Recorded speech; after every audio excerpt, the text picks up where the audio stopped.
Et si nous redevenions humains? Sophie vous invite à questionner vos croyances pour aller plus loin dans votre quête de conscience au service du vivant. Ce podcast est fait pour encourager les chercheuses et les chercheurs en humanité, leur donner des clés issues de l'expérience concrète de Sophie dans les domaines de la parentalité, des collectifs et de l'accompagnement de l'enfant. Bonne écoute! Bonjour. Bonjour! Pour donner une suite à la série sur démasquer les mécanismes de la violence, on nous pose souvent la question qu'est-ce que vous avez retenu de toutes les recherches que vous avez faites à ce sujet et de toutes les rencontres inspirantes qui vous ont donné des réponses aussi. Et là, on a réussi enfin à modéliser en quelque sorte des étapes dans le processus qu'on a rencontré plusieurs fois et qui se présentent parfois un peu inévitablement à un moment ou à un autre dans les collectifs et qui sont les mécanismes du conflit. Oui, alors en sachant que l'idée, ça va pas être de comprendre les causes, enfin tout un volet du sens que ça a, mais vraiment juste la mécanique pour pouvoir la reconnaître. Parce que sinon, il y a tout un pan de ce qu'on nous a transmis et de ce qu'on a compris qui n'apparaîtra pas là-dedans. C'est juste vraiment que vous puissiez vous situer si à un moment donné vous êtes pris vous-même dans un mécanisme, que vous puissiez tout de suite vous dire ah bah tiens là je suis à l'étape 2 du récit par exemple ou enfin tout ce qu'on va vous transmettre maintenant qui est le résumé un petit peu la synthèse de tout ce qu'on nous a transmis nous et dont on a fait vraiment l'expérience à travers notre propre histoire. On a identifié 7 étapes du conflit. Alors on parle d'un conflit qui s'enlise, hein, qui est un conflit sans issue, sans solution, un conflit qui va prendre beaucoup d'énergie au groupe en général. Donc c'est de ce type de conflit-là qu'on parle. C'est pas le conflit où il s'agit de construire à partir de désaccords et donc où assez rapidement, avec de bons outils, on arrive à être très content d'avoir trouvé des solutions et même de continuer à collaborer. Oui, c'est pas les désaccords féconds de Patrick Vivray, par exemple. C'est-à-dire que là, on est vraiment dans la pathologie ordinaire d'un groupe qui vit les affres de la problématique. Et vous savez que nous, c'est aussi une façon pour nous d'aller au bout d'un processus, ne serait-ce que de compréhension et de guérison, parce que on n'a pas vocation non plus à passer notre vie à étudier les conflits, hein. C'est juste que là, c'est une façon de boucler la boucle pour vraiment nous permettre aussi, et vous permettre par la même occasion, de mettre de la lumière là-dessus, en perspective de sortir de là et passer à autre chose. Et vous nous avez peut-être déjà entendu dire que on ne pratique pas l'exclusion et on n'a pas de processus d'exclusion. On l'a dit dans d'autres podcasts. Et c'est aussi une réponse à ça dans le sens où le processus qu'on va vous décrire maintenant en cette étape, il mène le plus souvent à l'exclusion. Donc on va aussi s'attarder à décrire qu'est-ce que c'est qu'une exclusion, à la définir et à travers ces 7 étapes. En fait, ouais, ce que j'ai envie de rajouter là, c'est que pour avoir nous-mêmes été victimes d'une exclusion, alors qu'on n'a pas fait de choses répréhensibles par la loi, par exemple. Nous, la seule exclusion qu'on pourrait imaginer ici dans l'oasis de Poulard, ce serait une exclusion qui serait motivée par des faits graves, mais graves dans le sens Où il y a du pénal, préjudice, oui. pénal, c'est vraiment pénal, c'est-à-dire que là, je sais pas, il y a eu Des vols, des vols, des viols, enfin des atteintes à l'intégrité des gens, enfin des choses qui sont déjà de toute façon punies par la société telle qu'elle est aujourd'hui. ou des addictions ingérables, des choses comme ça, des choses qui nécessiteraient des compétences que nous n'avons pas au Voilà, c'est sein de ça. Donc l'Oasis. là, si vous voulez, on est OK là-dessus, c'est-à-dire que on va pas se substituer vraiment à ce qui existe déjà. En revanche, là où nous on s'interdit ici, et c'est une des grandes leçons de notre mésaventure ardéchoise, c'est vraiment de se dire, mais l'exclusion pour des motifs qui seraient émotionnels, qui seraient relationnels, c'est quelque chose complètement immature aujourd'hui pour nous. C'est-à-dire, c'est vraiment la preuve qu'un groupe est complètement la proie de ces problématiques non résolues, mais qui sont des problématiques pathologiques et qui n'ont rien à faire dans comment dirais-je, dans le schéma d'une évolution de la société. Parce que la société, si on veut qu'elle évolue, elle est au contraire inclusive. C'est-à-dire, on va essayer de créer du conflit. Et là, on rejoint ce que disait Patrick Vivray, les désaccords féconds. C'est-à-dire qu'on n'est pas d'accord, on est en conflit, très bien, même Rogeman nous en a parlé dans ses vidéos. On sort de la violence pour entrer dans le conflit. Et là, ça devient vraiment quelque chose de très très utile pour approfondir la connaissance de soi, pour approfondir la connaissance de l'autre et créer réellement des conditions d'une paix durable au niveau social. D'autant plus qu'on s'est fait la réflexion de se dire, un maire d'un village, par exemple, ou d'un petit hameau, et il n'a pas la possibilité d'exclure un villageois, en dehors des raisons qu'on a déjà citées, qui sont des raisons extrêmement graves. Donc, est-ce que les oasis qui ont des ambitions relationnelles et sociales hautes ne doivent pas se hisser au moins à la hauteur des contraintes d'un maire de village? Enfin, ça c'est une des questions qu'on s'est posées, en se disant, ben, qu'est-ce qu'on crée relationnellement et socialement quand on se permet de dire à quelqu'un, ben, toi, tu n'es pas à ta place ici et tu dois t'en aller parce que notre petit groupe le décide. C'est ça. Et ce qui n'enlève en rien le fait que nous sommes une oasis avec un certain nombre de règles dont nous sommes dotés pour incarner certaines valeurs. Et évidemment, si des personnes ne respectaient pas ces règles, on les rappellerait complètement à leurs obligations, à leurs devoirs auxquels elles ont consenti de manière libre et informée. Donc c'est pas ça le sujet. Le sujet, c'est que si vraiment les personnes ne respectent pas les règles qu'on a mises en œuvre, qu'on a mises en place, etc., il faut qu'en interne, on soit suffisamment solide pour que les personnes d'elles-mêmes voient que leur présence n'est absolument plus du tout possible et qu'elles décident par elles-mêmes que finalement la vie qu'elles ont à l'Oasis n'est pas leur vie, leurs choix de vie ne sont pas compatibles avec ce que propose l'Oasis. Et que du coup le départ, c'est pas un bannissement, c'est un choix. C'est vraiment la personne qui dit non mais c'est bon, vous avez raison, j'ai rien à faire ici. Et là c'est pas pareil. Et ça c'est vraiment le job des personnes qui vivent en Oasis, d'être en cohésion par rapport à un certain nombre de règles, de valeurs et autres, qui font que celles et ceux qui s'y retrouvent tiennent le cadre qu'elles ont envie de manifester, et ceux qui s'y retrouvent plus décident de s'en aller. Donc, les personnes qui sont responsables de cette harmonie, c'est vraiment l'ensemble du collectif à travers une bonne gouvernance. Mais bon, on va pas développer ce point-là aujourd'hui, mais plutôt revenir à nos 7 étapes pour pouvoir vous les décrire et que vous puissiez vous-même faire l'expérience de les repérer dans votre entourage si vous vivez dans un collectif. Mais aussi, ce sont des étapes qui sont aussi valables à observer dans la vie plus ordinaire de l'entreprise ou autre. La première étape qu'on a identifiée comme étant vraiment le démarrage de cette histoire de conflit qui va vraiment mal finir, on va dire, dans notre regard en tout cas, c'est vraiment l'étape des apartés, c'est-à-dire des discussions informelles qui vont commencer à exister, qui tournent toujours autour du même sujet, c'est-à-dire une personne ou deux personnes ou trois personnes, en tout cas quelque chose qui va se focaliser dans des discussions informelles sur du mécontentement, de l'émotionnel, mais qui est toujours ciblé sur une même attention sur en général une, deux ou trois personnes, quoi. Voilà. Ce qui est important, c'est que ces discussions-là, très souvent, elles ont lieu en dehors des réunions prévues pour se concerter. Donc c'est vraiment un petit noyau qui commence à se constituer, généralement autour d'un ou quelques leaders d'opinion.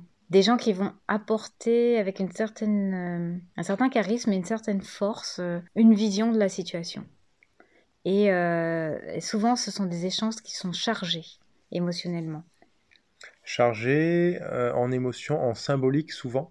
C'est-à-dire qu'on va on va retrouver les archétypes d'injustice, de souffrance, Des questions de pouvoir. des questions de pouvoir, voilà, qui tournent vraiment sur ces enjeux-là où très très souvent les interlocuteurs vont s'associer en fait potentiellement dans un climat comme ça où on se conforte en se disant bah oui moi aussi finalement je vois que ce que dit cette personne je peux le reconnaître aussi et ça me pose problème et du coup le problème commence à prendre corps. Ça peut être assez politique aussi.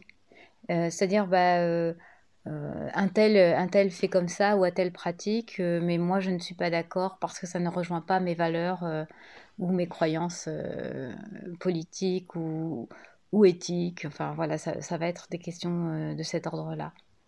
Assez vite, les protagonistes qui se retrouvent un peu régulièrement pour échanger vont bâtir l'étape 2, qui est Mhm. celle du récit.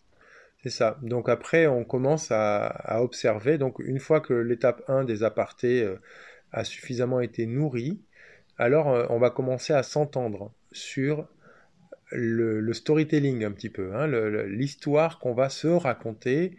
Alors là, cette étape-là, elle est toujours intéressante parce qu'on commence à voir apparaître, comme d'ailleurs dans les masses médias ou autres, hein, qui veulent nous faire gober des fois des récits comme ça, ce qu'on appelle des réalités alternatives, hein, c'est-à-dire que ce sont des affirmations qui ne sont pas forcément vérifiées ni vérifiables, ou des interprétations, ou ce qu'on appelle aussi des procès d'intention, c'est-à-dire qu'on va estimer que l'autre, notamment la personne qu'on va accuser de tous les maux, ses intentions sont malveillantes, etc. On ne lui pose absolument pas la question à ce moment-là, c'est-à-dire que c'est toujours des apartés, ça, hein, c'est toujours dans le registre de l'aparté où le récit se construit dans une espèce de monde occulte comme ça, hein, qui n'est pas du tout formel, et dans lequel effectivement là, ben, on peut y aller, quoi. On peut charger la mule du mécontentement, des jugements négatifs, etc., qui permettent à un moment donné de s'entendre effectivement à plusieurs sur une histoire qu'on va valider collectivement avec ce petit groupe.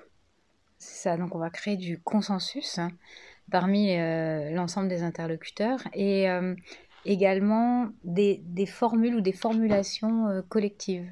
Ah oui, alors ça c'est tout à fait édifiant, où on va retrouver dans la bouche des personnes les mêmes phrases. C'est ça. C'est des éléments de langage en fait que les personnes reprennent à leur compte, mais de manière totalement inconsciente, mais en même temps qu'elles sont actrices de ce phénomène comportemental. Nous, pour l'avoir vécu, on trouve ça incroyablement saisissant de voir des phrases assez longues, qui peuvent être très structurées, sortir de la bouche de personnes à des semaines d'intervalle, avec des situations complètement différentes, mais en fait, les mots sont les mêmes, les phrases sont les mêmes, les détails d'un récit qui n'existe pas sont les mêmes. On a entendu des choses sur ce qu'on avait été supposé faire ou dire ou quoi, et là on se dit waouh, ça veut Oui. dire vraiment qu'il y a quelque chose qui s'est structuré, qui s'est construit dans un récit qui a été co-construit à plusieurs.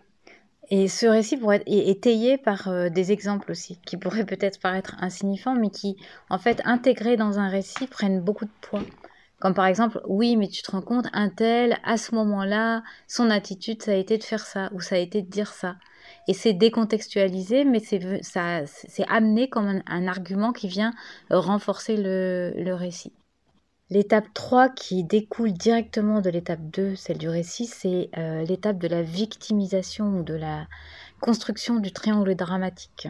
À ce moment-là, ça fait partie du récit, c'est-à-dire que les personnages sont positionnés avec ces victimes, les persécuteurs ou les bourreaux et les sauveurs, parce qu'il y a vraiment comme un départ en croisade pour essayer de venir à bout de ces tensions qui émergent dans le groupe. Donc il y a aussi les sauveurs qui se positionnent dans le récit. Donc on voit bien qu'on est parti de conversations informelles qui ont fait l'objet d'apartés, qui se sont intensifiées, qui se sont organisées en récits. Et une fois que le récit est bien structuré en se disant, ben voilà, nous évidemment on est les bons et il y a des méchants, hein, parce qu'un récit il raconte ça, hein, il y a cette histoire de dualité qui revient, ben forcément les méchants ils causent des préjudices à qui? À nous en tant que personnes qui justement nous plaignons, sommes mécontents, sommes malheureux, et donc du coup il y a une forme de victimisation dans la situation qui crée ce que tu appelles le triangle dramatique, hein, où effectivement là, à ce moment-là sur l'échiquier on a au moins le triptyque victime d'abord, donc le méchant qui crée la victime, hein, et des gens qui vont se dire non mais on peut pas rester comme ça, c'est pas possible, il faut trouver une solution, donc eux ils vont endosser plutôt leur cape de Superman, de sauveur, de gens qui vont remédier à ce problème. Voilà. Alors très souvent, le préjudice n'est pas décrit que comme individuel ou personnel, mais comme un préjudice collectif. Donc il y a aussi l'émergence d'un ego collectif, comme un personnage collectif qui apparaît. et ça donne toute la force et le poids au conflit. Ça soutient le fait que le conflit s'enlise, parce que il devient très complexe en fait. Et puis surtout, il conforte complètement le groupe dans le principe de ben, on a raison. C'est-à-dire On est légitime. on est légitime, on est plusieurs, on est engagé dans le projet, etc. Donc on a raison. Et c'est vraiment cette histoire en fait où on va le voir dans les prochaines étapes. C'est-à-dire que quand on rentre dans ce mécanisme-là, dès le départ, il y a un vice dans la façon d'aborder la problématique.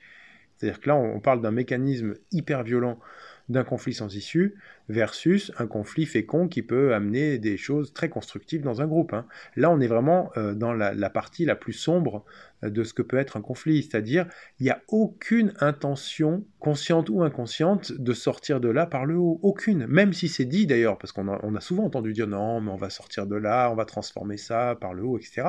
En fait, non. C'est-à-dire que on a vraiment dès qu'on rentre dans la victimisation, dans un récit collectif, etc., c'est pas vrai qu'on on veut en sortir. Alors je modérerai un peu, Laurent. Je pense qu'ils vont pouvoir se dire, mais si, moi j'avais carrément l'intention d'en sortir. Je suis contre le conflit, je suis contre la guerre.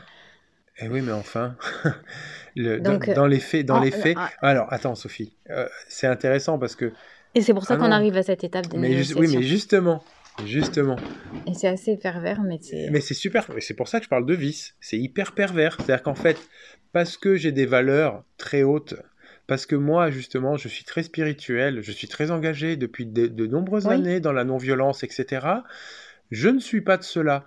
Je ne suis pas de ces personnes qui, et ça on rejoint Charles Roggeman qui pour moi vraiment était très très très fin dans cette analyse de l'idéalisation de soi-même et de l'idéalisation d'un groupe. Hein. C'est-à-dire que nous on a compris des choses, nous on a des valeurs, nous on est des personnes bonnes, hein, qui en on est fait du côté du bien. on est du côté du bien, on a Oui. raison. Donc si tu veux, justement, c'est d'autant plus pervers que c'est pour ça qu'on ne va pas juger les personnes, on va regarder le mécanisme. Et quand on voit que ça commence par les apartés, ça se suit par un récit, et ça engendre une forme de victimisation d'un groupe, d'une personne, mais d'un groupe surtout, là on est dans une mécanique. Et cette mécanique-là, elle est constitutive d'une perversion, même si les personnes individuellement ne s'en rendent pas compte, en fait. Et c'est là où je te dis que il y a un vice là-dedans, parce que évidemment, les personnes, tu les prends individuellement, c'est vrai qu'elles ont des valeurs, c'est vrai que elles sont engagées souvent, elles sont impliquées, et on peut pas leur dire, on peut pas leur reprocher, elles sont vraiment impliquées sincèrement dans des schémas de non-violence, etc. Pour autant, elles sont prises dans la mécanique. Complètement. Et ça finit, enfin on va le voir dans les étapes, mais en tout cas là on est dans la troisième étape du triangle dramatique de la victimisation, où on a posé les victimes, les bourreaux et les sauveurs. Et quand on va rentrer dans l'étape 4, c'est là où on vient dans les négociations. Donc l'étape 4, c'est les négociations, c'est-à-dire qu'on va essayer justement de créer des espaces de médiation, ou De cercles de... restauratifs. C'est ça. On va essayer de trouver des médiateurs, souvent extérieurs, pour qu'il y ait une certaine neutralité justement dans le processus, qui devrait, dans l'intention, aboutir à une pacification, une résolution, une prise de conscience, etc. Sauf que, et ça, nous, on l'a vu, pas que chez nous, hein, pas que dans notre histoire, comme dès le départ, il y a un vice à cet endroit-là, on instrumentalise les outils que sont les cercles restauratifs, les médiations CNV ou pas Les CNV cercles ou de autres, parole. les cercles de parole et autres. En fait, on les instrumentalise pour dire, mais c'est même inconscient, hein. Quand on arrive à la phase négociation, alors ce qui est intéressant dans cette phase-là, après le triangle dramatique, c'est que dans les négociations, on va tout de suite voir si vraiment les intentions sont sincères ou pas. Et là, ça va être le juge de paix. C'est-à-dire que là, soit les négociations, évidemment, et c'est ce que nous, on a vu dans la mécanique, sont complètement, mais ultra douloureuses et surtout infécondes, c'est-à-dire qu'elles n'aboutissent à rien, en fait. Les gens repartent avec leur paquet, ils repartent avec un mécontentement, ils repartent avec... Ou alors, il y a eu des moments de catharsis collective où on se retrouve à s'en prendre, parce que selon les processus à l'œuvre, hein, dans les médiations ou les cercles restauratifs, on peut se dire des choses très violentes, mais ça fait partie du processus et tout ça. On dit que c'est une guérison et tout. Sauf qu'en fait, ça ne règle, en tout cas dans l'expérience de ce mécanisme sans issue, ça ne règle rien. On va poser vraiment des ressources pour aller vers un mieux qui en fait n'est pas obtenu. Et ça, cette partie-là, négociation, elle peut prendre du temps en plus et des ressources. Alors, c'est là où le mécanisme il est pervers, c'est on va payer des gens, on va prendre du temps, des week-ends entiers sur des cercles de parole où on va vraiment donner de sa personne, etc., pour aboutir à rien, zéro résultat. Finalement, ils veulent rien entendre, ça marche pas, etc., etc. Et du coup, Oui, parce que ça repose sur quelque chose qui n'est pas vivant. C'est-à-dire, c'est comme si les conclusions, elles étaient écrites d'avance. Parce que dès la première étape, celle des apartés, les personnes qui impulsent tout ce processus qui va s'enchaîner ont déjà quelque part clivé dans la dualité le bien et le mal, les bonnes personnes et les mauvaises personnes, les bonnes attitudes, les mauvaises attitudes, les bonnes postures, les bonnes croyances et les mauvaises croyances. Et en fait, tout part de là. Et tout le reste, ce n'est qu'un long effort de démonstration que j'ai raison. Et en fait, quand les parties arrivent dans les médiations ou dans les cercles restauratifs, etc., avec la conviction que leur posture est juste et qu'elles ont raison, ce qui sur un plan est vrai et ne devrait pas nous empêcher de coopérer, sur un autre plan, c'est complètement stérile. Parce qu'il y a que de l'agressivité ressentie là-dedans parce que, et un sentiment de ne pas être entendu, que c'est un dialogue de sourds en fait. c'est ça, il y a zéro place pour l'autre, en fait, qui est en face, et qui, du coup, pourrait poser lui-même légitimement sa propre perception des choses, mais à cet endroit-là, il n'y a pas droit de citer. Parce qu'en fait, on va être vraiment dans des registres très souvent extrêmement émotionnels, hein.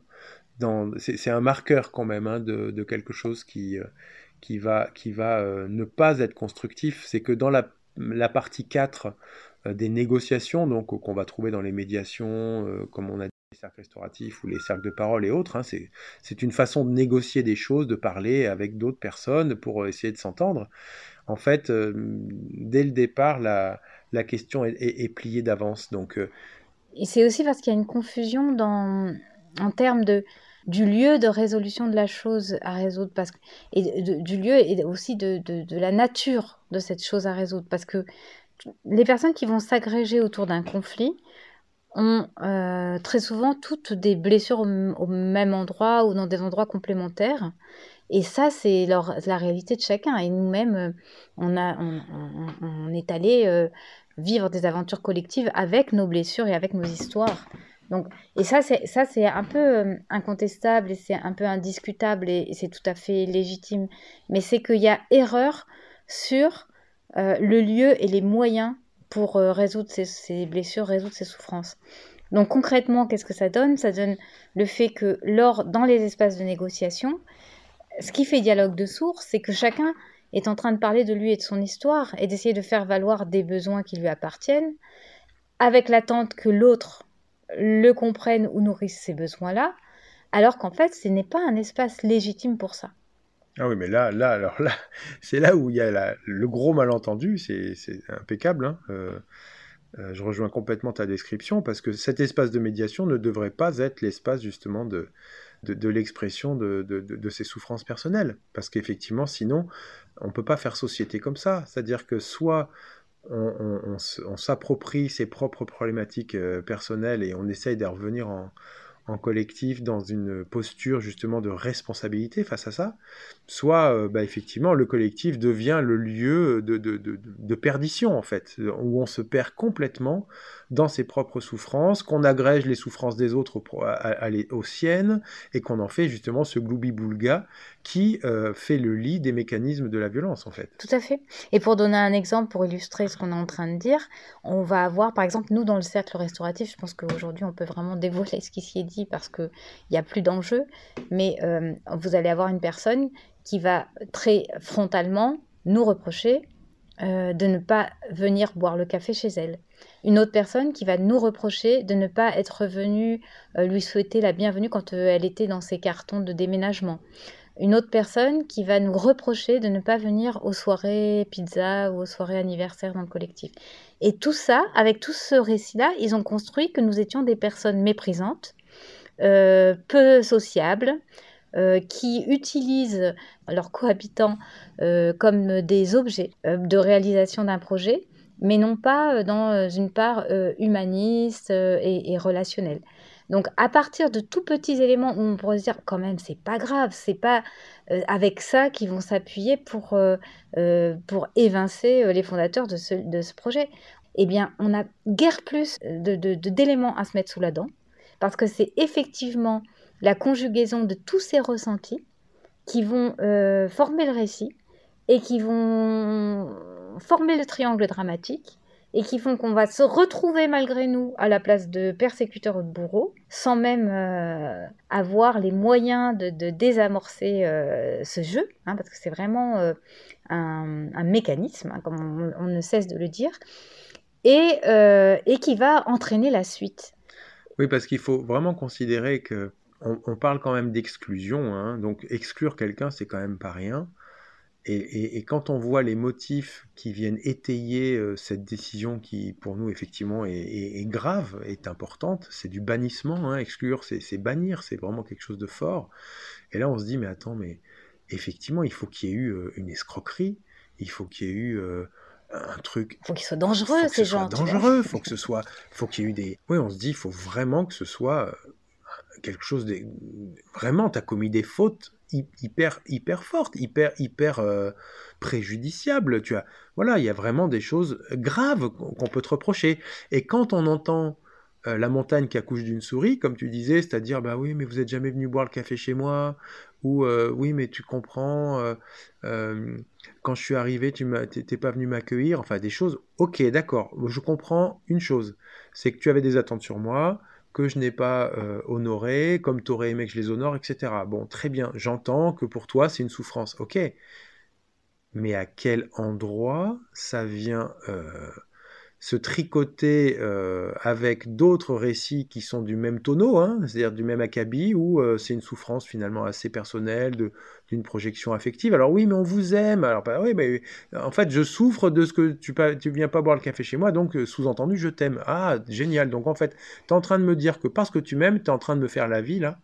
C'est ça. Donc vous voyez, Et cet amour va se transformer assez rapidement en haine. Bien sûr, c'est-à-dire que, et encore une fois, là, bon, on est sur notre histoire, mais peu importe, je dirais, parce que on l'a revu cette mécanique-là sous d'autres formes. Ce qui est intéressant, c'est pas notre histoire personnelle, c'est juste que à travers notre histoire personnelle, vous pouvez comprendre que c'est vraiment des petits détails qui se conjuguent les uns aux autres, qui créent un récit qui est juste hallucinant. C'est-à-dire qu'on est dans effectivement une conjugaison pathologique de souffrances pathologiques qui viennent socialement créer une perturbation qui est destructrice. Je peux donner un autre exemple, hein, qui nous éloigne un petit peu de notre cas à nous. Ce qu'on a retrouvé à l'Oasis de Poulard, c'est que une partie de la communauté était prête à exclure une personne qui rit trop fort, qui rote bruyamment, qui ne fait pas attention quand elle rentre parce qu'on a lavé par terre et qu'elle rentrait avec ses chaussures, qui a mis, met la musique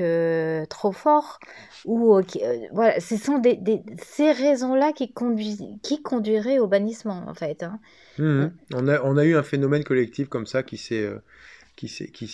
a commencé à se construire, dans lequel d'ailleurs nous-mêmes à un moment donné avons été limite aspirés, hein, c'est-à-dire que nous-mêmes, même si on avait été entre guillemets vaccinés par notre expérience ardéchoise, eh ben, on peut pas dire qu'on a été parfaitement étanche là-dessus. Hein. On a vraiment à un moment donné été contaminés parce que nous-mêmes avions des ressentis négatifs personnels en fait hein, vis-à-vis de cette personne qui effectivement pouvait nous agacer de par des comportements qu'on estimait... Ou qui met pas les formes quand elle parle, etc. Donc quelqu'un qui va être vécu comme désagréable ou rustre dans le collectif et il peut y avoir toute cette construction dont on vient de parler qui se met en place autour de sa présence.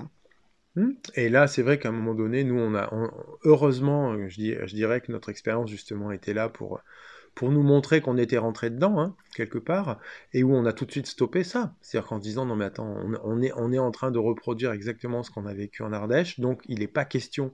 Et c'est là qu'on a vraiment pris le taureau par les cornes, d'un point de vue d'une autre forme de cohésion sociale, en fait, de se dire, on ne va pas exclure qui que ce soit sur des motifs aussi relatifs, on va dire. Hein. Bien sûr alors, il faut quand même considérer un certain préjudice, donc on a quand même fait des choses, on a agi, mais on n'est pas du tout allé construire une image, et on va revenir sur notre mécanisme, hein, puisqu'après on va voir qu'il y a d'autres étapes, hein, que là on s'en était arrêté à l'étape 4 des négociations, médiation, etc. Et on va voir que derrière, justement, on aboutit à l'exclusion, et nous on s'est arrêté là en fait. Il y a une C'est-à-dire radicalisation voilà, à l'étape 5. voilà, à l'étape 5, il y a une radicalisation parce que les médiations n'aboutissent pas, et c'est là où nous, si vous voulez, quand on a senti ça, on a dit, oulala, là, là, là, on arrête les frais. C'est-à-dire qu'on ne va pas aller plus loin dans la radicalisation parce qu'il est hors de question de décider d'exclure qui que ce soit pour des motifs qui ne sont pas justement gravissimes en termes de... donc comment on va faire pour intégrer cette personne avec, entre guillemets, ces façons d'être, etc., qui peuvent être gênantes. Donc comment on fait, comment on parle, quel mot on met dessus, et finalement on va s'apercevoir qu'il y a d'autres voies que de s'agglomérer en un seul corps, un seul ego collectif, qui va finalement aller au front, revendiquer, déshumaniser et exclure quelqu'un. Parce qu'en fait, ça, c'est juste pas possible d'un point de vue, justement, des valeurs qu'on prétend incarner. Hein. Alors, consciemment ou inconsciemment, l'étape 4 des négociations crée une ouverture, à savoir on se réassoit tous ensemble pour essayer de partager nos vécus et de voir si on trouve des solutions. En tout cas, je pense qu'il y a quand même des personnes de bonne foi et avec une intention sincère à ce niveau-là. Tout le monde n'est pas pris avec la même intensité dans le rouage. Mais la phase 5, c'est vraiment la porte qui se referme. C'est la partie du groupe qui a déclenché ce processus commence à revendiquer une issue. Oui, parce que le prétexte, c'est vraiment qu'on a fait nos meilleurs efforts, on est allé en médiation, ça n'a rien donné, ça fait 3 mois, 4 mois, 5 mois que le week-end on fait des choses, on paye des gens pour venir faire les médiateurs, etc. Donc, effectivement, il y a une vraie expérience. Il y a une fatigue souvent aussi. Et il y a une fatigue. Donc, en fait, à ce moment-là, il y a aussi, du coup, une espèce de colère comme ça qui peut s'instiller dans le groupe tout entier en disant, bon, maintenant, faut que maintenant, moi, j'en peux plus. En fait, voilà, tout le monde est là en disant, moi, j'en peux plus. On n'en peut plus. Il faut que ça s'arrête. Voilà. Et là, du coup, comme on s'est mis dans un état aussi, du coup, de souffrance collective, donc c'est aussi la souffrance collective qui devient assez forte et assez intolérable, qui génère du coup des justifications ensuite. C'est-à-dire qu'on va, au nom de cette souffrance-là, comme il faut que ça s'arrête à tout prix, il faut que ça s'arrête à tout prix. Et là, du coup, l'autre en face qui a été identifié comme étant à l'origine de cette souffrance, et l'origine du coup de l'avortement, même de la médiation, enfin de tout ce qu'on peut imaginer qui a déjà eu lieu, à ce moment-là, en fait, il est tellement pas dans nos valeurs, il est tellement pas dans notre façon d'être, et il nous fait tellement violence, il nous fait tellement souffrir que on commence à lui ôter même le droit et de parler et d'être présent en réunion, etc. Donc ça veut dire qu'on commence à le déshumaniser. C'est ça. Et donc cette étape de la déshumanisation, c'est l'étape où on va couper court au dialogue, on va arrêter de parler. Voilà. On va arrêter d'amener les uns et les autres des arguments pour dire que notre point de vue est le bon ou qu'on a raison de penser ce qu'on pense.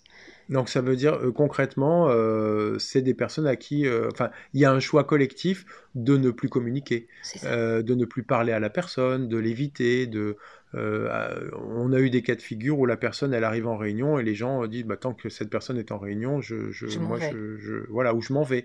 Donc on se retrouve avec des réunions où en fait la personne qui arrive fait partir toutes les autres. Tous les espaces de concertation sont sabotés en fait. Il y a plus d'échanges constructifs possibles. Voilà, donc là, le simple fait d'exister n'est pas reconnu comme étant possible. Donc la parole, n'importe quel comportement, n'importe quel acte n'est pas possible. Voilà. Et c'est pour ça qu'on parle de déshumanisation, parce que le propre de l'humain, c'est quand même d'être ensemble, de socialiser, d'être en relation, qu'il y ait de l'affection, etc. Et tout ça disparaît, et c'est extrêmement violent à vivre pour la personne qui est cible de cette manifestation-là, Voilà. évidemment. Donc ça, c'est vraiment l'étape 6, la déshumanisation, qui va prendre aussi un petit temps, hein, et ça, c'est marrant parce que pour avoir aussi accompagné d'autres groupes, c'est une étape qu'on retrouve aussi de manière récurrente, hein. C'est-à-dire des gens à qui on ne parle plus. Nous avons connu aussi dans un même lieu de tout petit, des gens qui ne nous disent pas bonjour. Ah oui, oui, bien sûr, oui, oui, Voilà. tout à fait. Donc on devient transparent, on n'existe plus. On peut se sentir comme un toxique ou comme un parasite dans le lieu parce que c'est ce qu'on va nous refléter. C'est-à-dire que là, on a vraiment une étape qui justifie la violence ouverte, mais qui est justifiée pleinement par la somme des souffrances supposées qu'on fait subir aux autres, hein. C'est-à-dire que le récit est tellement structuré, les efforts ont tellement été bien accomplis, on va dire, hein, par rapport à toute l'étape des médiations, etc. L'échec a tellement été cuisant, hein, de ne pas y arriver. Et du coup, l'énergie étant tellement voilà, basse et épuisée comme ça, bah, qu'effectivement, là, c'est la porte ouverte, en fait. Ça ouvre la porte à toutes les justifications qui sont liées d'autant plus fortement au fait qu'on a déshumanisé la personne. Donc, quelqu'un qui est devenu un objet, bah, y a pas de problème, hein, Un objet ou un grand malade, hein, parce que c'est aussi le moment où on va faire des diagnostics sauvages de pervers narcissiques, psychotiques ou je ne sais quoi. Et ça va fuser aussi. C'est assez récurrent dans les situations de conflit que la personne qui est en train de se faire bannir est en train aussi de se faire diagnostiquer par le groupe. Voilà. Donc là, on a vraiment fait toutes les étapes, c'est-à-dire petit 1 les apartés, le récit en 2, en 3 la victimisation, le triangle, la mise en place du triangle dramatique, en 4 les négociations, vraiment médiation, cercle restauratif, etc. Qui n'aboutissent pas, qui arrivent du coup à un espèce d'épuisement dans lequel justement se justifient certaines revendications qui sont liées au sentiment d'impuissance et où là on va vraiment s'organiser pour en découdre en fait, puisque la bonne méthode, enfin la méthode pacifique entre guillemets n'aurait pas marché. Et l'une des grandes stratégies pour ça, c'est vraiment la déshumanisation, c'est de faire de l'autre quelqu'un qui n'est plus digne d'être ni parmi nous, ni digne de relations, ni digne de considération, ni digne du moindre, voilà, du moindre savoir-vivre, en fait. Et à partir de là, du coup, on en arrive à la dernière étape, c'est la neutralisation. C'est-à-dire que l'étape numéro 7, c'est vraiment, bah, ça y est, la personne, là, l'étau s'est tellement resserré autour d'elle qu'on peut complètement, parfaitement justifier l'exclusion dans la mesure où elle n'a plus aucun droit, on ne lui reconnaît plus aucun droit, en fait, de citer, de tout. On lui a retiré tous ses droits, en fait. Nous, au moment de notre départ, des habitants qui étaient dans cette lutte avaient affiché que nous étions sans droit ni titre. Donc vous êtes sans droit ni titre. Donc ça, c'était vraiment la grande formule qui permettait de justifier que nous n'avions plus rien à faire sur le lieu. Le gros argument, oui, c'est ça. Et ça, c'est vraiment le pendant de cette mécanique-là. C'est-à-dire qu'il y a toute la partie humaine dont on vient de parler là, des comportements, etc. Mais derrière, attention, il y a des actes, hein. C'est-à-dire que comme on sait très bien qu'on ne peut pas exclure des gens sans motif réel et sérieux, parce que ces personnes pourraient se rebiffer, se rebeller à juste titre, ben, derrière, il est très possible de construire les conditions d'une exclusion, d'une expulsion juridiquement fondée, hein. Et c'est ce qui nous est arrivé. Une exclusion, c'est toujours extrêmement violent pour celui qui est exclu, quoi qu'on en dise. Nous vous invitons vraiment à faire la différence entre ce que c'est qu'une séparation et ce que c'est qu'une exclusion. C'est pas du tout la même chose. C'est-à-dire qu'un processus sain, il peut mener à une séparation. Et même peut-être on pourrait la célébrer, cette séparation, en se disant bah, chacun retrouve sa route. Il peut y avoir un effet de soulagement, de gratitude, d'aventure partagée, etc. Donc une séparation, c'est tout à fait, ça peut être tout à fait positif. Une exclusion, ça veut dire que quelque part, on s'est tous perdus en route, on a perdu la connexion à un moment donné. Et on n'a pas su faire valoir les besoins qui, eux, sont légitimes de part et d'autre, d'une manière constructive, mais plutôt d'une manière destructive. Et ça, on le voit aussi parce que dans les projets qui sont autour de nous et qui ont traversé des conflits durs comme celui qu'on vient de vous décrire, ou nous-mêmes, hein, au hameau des Buis, on voit qu'il y a beaucoup d'énergie qui est partie en même temps que les personnes qui ont été bannies. En Parce tout cas, que, ça laisse des traces. L'exclusion est une violence. Donc ça veut dire que le groupe entier a participé à des actes de violence. Et à partir de là, c'est difficile de ne pas garder de séquelles. C'est perturbant, de toute façon. Et en plus, il y a autre chose, c'est que le plus souvent, lorsque la rencontre avec l'autre mène à ce type de difficulté, tel qu'on vient de vous le décrire en cette étape, ça veut dire aussi qu'il y a eu un jeu de miroir et que ce que la personne, le révélateur renvoie individuellement ou collectivement aux autres n'a pas été vu, n'a pas été compris. Et finalement, il va servir d'exutoire, on pourrait dire de bouc émissaire, on pourrait dire que il ou elle est instrumentalisé quelque part par un inconscient collectif qui va s'agréger et qui va rendre impossible l'accès à des désaccords qui soient féconds. Parce que oui, c'est vrai qu'il peut y avoir des questions. Il y a plein de questions qui se posent dans un groupe, évidemment, encore plus que dans un couple et encore plus que peut-être lorsqu'on est seul à gérer son patrimoine ou sa petite ferme, etc. Ça ne va pas poser les mêmes questions. Donc, à partir du moment où on est dans un collectif, évidemment qu'il y a mille et une questions sur mille et un thèmes qui vont être activés en permanence. Et c'est pour ça qu'une bonne gouvernance avec des bons espaces de discussion où chacun peut déposer ses tensions, c'est fondamental. Et peut-être aussi insuffisant lorsque les questions qui se posent vont toucher très profondément à des traumas, en fait. Hein, parce que souvent, on va retrouver des traumatismes, dont un qu'on a beaucoup cité au travers de ces podcasts, parce que c'est vraiment celui que nous a suggéré Charles Roseman en premier, c'était le rapport souffrant à l'autorité, parce que nous avons tous des traumas de relations dominant-dominé, et que si on les conscientise pas, ou si on ne profite pas de ce qui se passe dans notre collectif pour en faire une opportunité de visibiliser ces traumatismes, en fait, eh bien, c'est exactement le type d'enchaînement malheureux qui peut se déployer dans le groupe. ouais, je rajouterais juste, puisque tu parlais du rapport souffrant à l'autorité, qui est quand même une des causes importantes, il y a aussi l'idéalisation de soi et l'idéalisation du groupe. Mm. Ça, c'est vraiment aussi, enfin moi j'ai retenu ça aussi de la même interview qu'on a fait avec Charles. C'était vraiment de sentir que bah, nous, on est du côté du bien. Et que ça, c'est un vrai problème. C'est un vrai problème de penser qu'on est du côté du bien. Parce que du coup, ça vient faire le lit aussi de cette grande, grande problématique que rencontrent la plupart des collectifs. Hein. Voilà. Et nous, on a perdu cette illusion-là. Et Dieu merci, on a perdu cette illusion-là.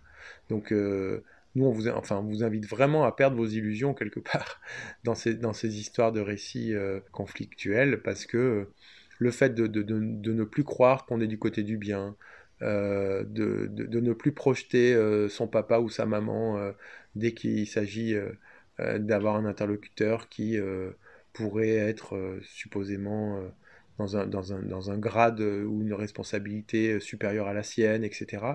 Ben, en fait, ça vient déjà poser la question du travail sur soi, ça vient poser la question de comment moi je me situe intimement dans ces situations-là, et comment je peux repérer à l'intérieur de moi des mécanismes qui vont soit faire le lit de cette violence qu'on vient de décrire dans ce podcast, soit au contraire être une opportunité de voir vraiment les choses et de pouvoir évoluer avec les autres. Et c'est là que ça devient extrêmement fertile, précieux et très très très constructif. Peut-être aussi pour pas laisser les auditeurs dans le trouble et un peu la fatalité de ce mécanisme qui est connu. Les trois clés principales pour éviter ce mécanisme-là, c'est effectivement de poser dès le départ que nous n'avons pas de processus d'exclusion. Donc nous ne pratiquons pas l'exclusion, sauf pour les cas gravissime, hein, d'êtres qui seraient hors la loi ou qui seraient ingérables. La deuxième chose, c'est de se donner du temps. Et ça, le temps, c'est extrêmement précieux. C'est-à-dire, oui, ça va pas avec mon voisin, je suis activée, il est activé, nous sommes activés, il y a des choses qui sont difficiles. Et bien, plutôt que de me jeter sur les autres voisins pour aller déverser toutes mes émotions négatives à propos de ce que je vis ou de ce que le projet me fait vivre, eh bien, je me donne du temps. C'est-à-dire vraiment du temps de recueillement, du temps de recul, du temps pour juste laisser passer la vie sur ce qui se passe et lui donner de l'air, lui donner du mouvement. Mais quand on parle de temps, ça peut être un an, hein. Ah, mais C'est oui, pas ça un peut être des mois, temps hein. longs.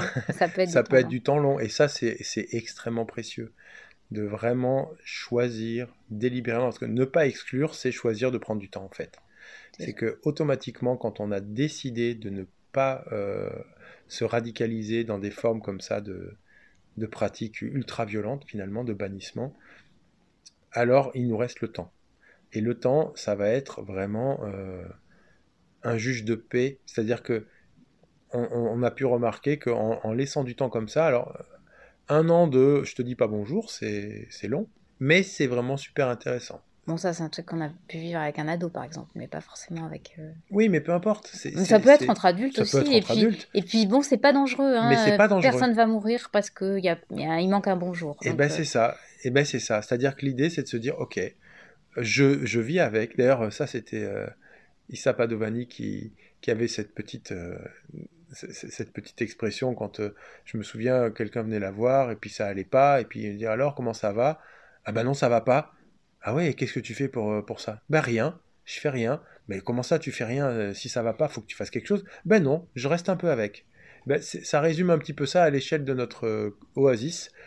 On a décidé de rester avec ce malaise, de rester avec ce problème non résolu, mais de rester avec, de voir ce que ça nous fait vraiment, et de pas en faire justement l'intolérable, parce qu'en fait, comme tu le dis Sophie, ben, on n'était pas en danger, il n'y avait pas mort d'homme, il n'y avait c'est pas ça. de violence Par contre, il y avait physique. des choses importantes à préserver dans nos histoires. Une oasis, c'est important de la préserver.